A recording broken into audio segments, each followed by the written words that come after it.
ใส่หมอผู้เกี่ยวกับยาจะต้องเห็นมาแล้วเป็นที่ได้ผู้สูงอายุ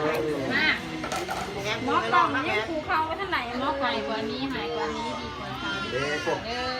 ต้องอะไรนี่พวก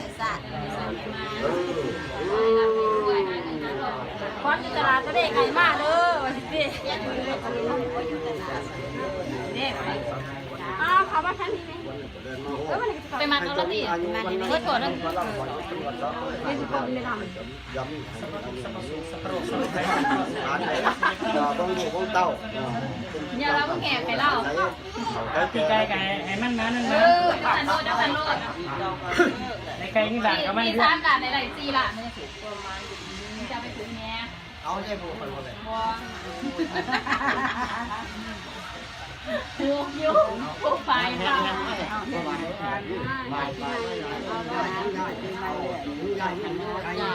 มันบ่ใหญ่หรอกโอ้ยนางอาทิตย์เราไป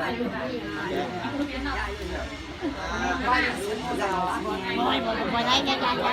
เด้อจะมีแก่มาแน่